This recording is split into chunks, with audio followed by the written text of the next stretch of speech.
வணக்கம் மக்களே, எல்லாரும் எப்படி இருக்கீங்க? நல்லா இருக்கீங்கன்னு நம்புறேன். ஹேட்ரட் ஹேட்ரட் ஹேட்ரட், எங்க பார்த்தாலும் ஹேட்ரடுங்க. ஏங்க இந்த ஹேட்டு?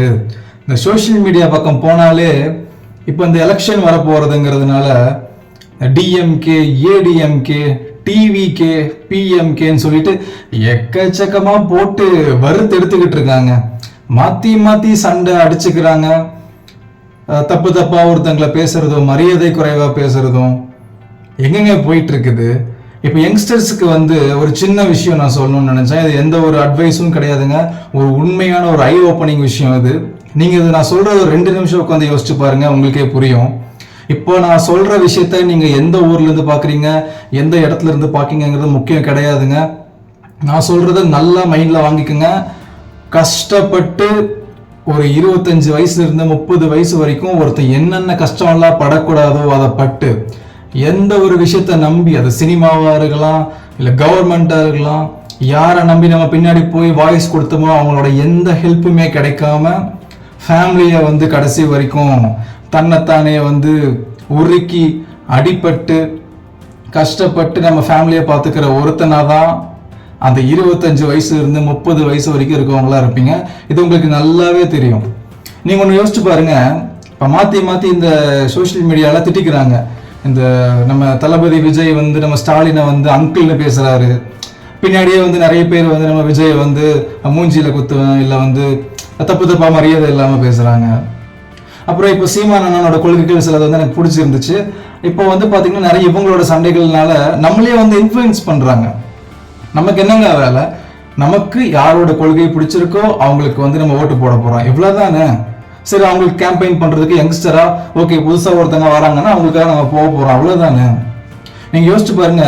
சீமான் அண்ணா நம்ம விஜய தம்பி தம்பின்னு சொல்லி வாழ்த்திட்டு இருந்தாரு. ஆனா இப்போ அவருக்கு இந்த பல லட்சக்கணக்கான பேர் இந்த மாநாட்டுக்கு வந்ததை பார்த்து சில பேருக்கு பொறாமை இருக்க தானே செய்யும். அதெல்லாம் சீமான் அண்ணனுக்குன்னு சொல்ல வரலைங்க. யாரா இருந்தாலும் கோபம் வரதான் செய்யும்.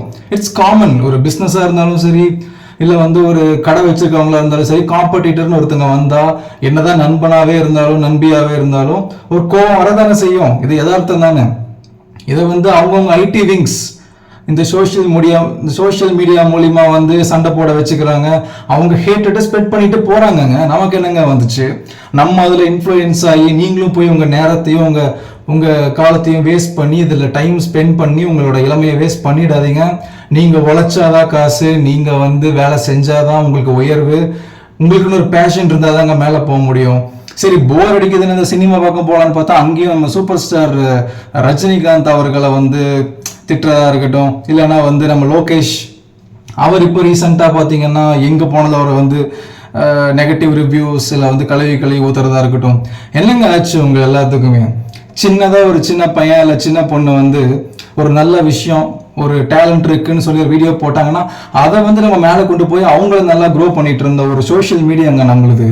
இப்போ ரீசெண்டாக ஒரு 4-5 வருஷமா பார்த்தீங்கன்னா ரொம்ப மோசமாக போய்கிட்டு இருக்கு. இப்போ எலெக்ஷன் வர போகிற டைமுங்கிறதுனால யங்ஸ்டர்ஸ் பார்த்து பத்திரமா இருங்க. கேம்பெயினுக்கு போய் உங்க கையும் காலையும் உடச்சிக்கிட்டு, இல்லை உங்க வாய்ஸ் கொடுக்குறேன்னு சொல்லி இந்த எக்ஸாம்ஸ் ஏதாவது இருந்தால் அதை விட்டுட்டு, இப்போ நிறைய கவர்மெண்ட் எக்ஸாம்ஸ் கூட வருது, அதெல்லாம் ஸ்கிப் பண்ணிட்டு தயவு செஞ்சு யாருமே போகாதீங்க. உங்க ஸ்கூல்ஸ் காலேஜஸ் பங்க் பண்ணிட்டு போகாதீங்க. நாளைக்கு ஒரு ஸ்டேஜில் நீங்கள் உணர்வீங்க, நம்ம போய் வாய்ஸ் கொடுத்த யாருமே இப்போ நம்ம கூட இல்லை, உங்களோட உழைப்பு உங்களோட படிப்பு தான் அவங்க கூட இருந்துச்சு நீங்கள் தெரிஞ்சுப்பீங்க. ஸோ அது டிஎம்கேவா இருந்தாலும் சரி, நீங்க வாய்ஸ் தர போறவங்க ஏடிஎம்கேவா இருந்தாலும் சரி, இல்ல டிவிகேவா இருந்தாலும் சரி, மக்கள் உங்களுடைய வேலையை நீங்க பார்த்துக்கிட்டே இருங்க. இன்னொரு முக்கியமான விஷயம், நான் வழக்கமா இந்த வயசானவங்க யாராவது ஹெல்ப் கேட்டா சாப்பாடு வாங்கி தரது உண்டு. அப்படி சாப்பாடு வாங்கி தரும்போது ஒரு வாட்டர் பாட்டில் அவங்க கூட வாங்கி கொடுங்க.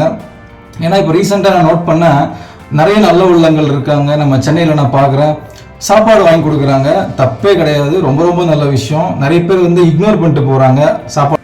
நான் ஆஃபீஸ் முடித்து வரும்போதுங்க ஒரு வயசான பாட்டி தாத்தாவையும் பார்த்தேன். அந்த தாத்தாவால் சுத்தமாக முடியல. அவர் எவ்வளோ நாள் சாப்பிடாமல் இருந்தாருன்னு கூட தெரியலங்க. அவர் பசி மயக்கத்தில் படுத்திருக்காரு. பக்கத்தில் பாருங்கள் ஒரு ஐஸ்கிரீம் பார்லரு, சின்ன சின்ன ஷாப்ஸ் எல்லாம் இருக்குது. நிறைய பேர் பீட்சா ஐஸ்கிரீம் என் கண்ணு முன்னாடி வாங்கி சாப்பிட்றாங்க. அது தப்பு கிடையாது, அவங்களோட தனிப்பட்ட விருப்பம்.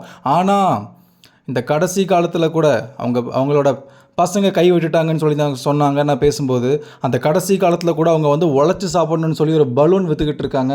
அவங்கக்கிட்ட இந்த மாதிரி நாளை பின்ன பார்த்தீங்கன்னா சாப்பாடு வாங்கி கொடுங்க.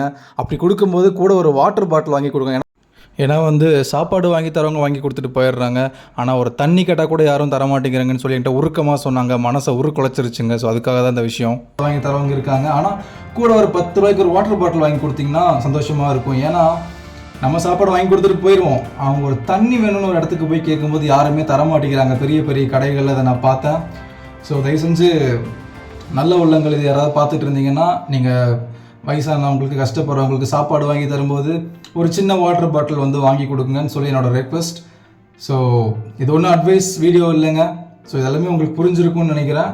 உங்கள் நேரத்தை யூஸ்ஃபுல்லாக செலவிடுங்க, நல்ல விஷயத்தை தேடுங்க. ஸோ உங்களிடமிருந்து விடைபெறுகிறேன். சீக்கிரமாக நல்ல யூஸ்ஃபுல்லான வீடியோஸோட திரும்ப வரேன். நன்றி, வணக்கம்.